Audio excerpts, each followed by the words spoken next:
మిత్రులారా, పుట్టుక నీది, చావు నీది, బతుకంత దేశానిది అన్న ప్రజాకవి కాళోజీ మాటలే స్ఫూర్తిగా డిసెంబర్ 7, 2023న బాధ్యతలు స్వీకరించిన క్షణం నుండి ప్రతి క్షణం తెలంగాణ హితమే పరమార్థంగా, రాష్ట్ర అభివృద్ధి ధ్యేయంగా, పేదరిక నిర్మూలననే ప్రాధాన్యంగా ప్రజాప్రభుత్వం పనిచేస్తున్నది. రాష్ట్రంలో అధికారం ఇవ్వడంతో పాటు ఈ 2.5 ఏళ్లలో జరిగిన పలు ఉప ఎన్నికలలో, పంచాయతీ మున్సిపల్ ఎన్నికలలో మా పట్ల మీరు చూపించిన ఆదరణ, అభిమానం మరవలేనిది.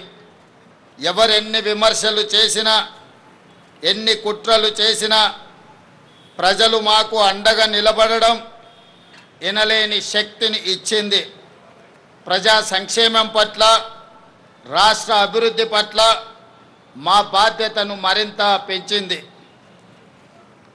రైతులు, యువత, ఆడబిడ్డల ఆకాంక్షలు, ఎస్సీ, ఎస్టీ, బీసీ, మైనారిటీ, అగ్రవర్ణ పేద వర్గాల సామాజిక న్యాయం, సమగ్ర అభివృద్ధి సాధన కోసం పలు విధాన నిర్ణయాలు తీసుకుంటూ, కార్యాచరణ చేసుకుంటూ 2.5 ఏళ్లుగా నిరంతరం శ్రమిస్తున్నాం. అభివృద్ధితో పాటు సంక్షేమానికి సమపాలలో ప్రాధాన్యత ఇస్తూ పాలన సాగిస్తున్నాం. ఈరోజు నేను గర్వంగా చెప్పగలను, దేశంలో ఏ రాష్ట్రం అమలు చేయని సంక్షేమ పథకాలను మన తెలంగాణ రాష్ట్రంలో అమలు చేస్తున్నాం.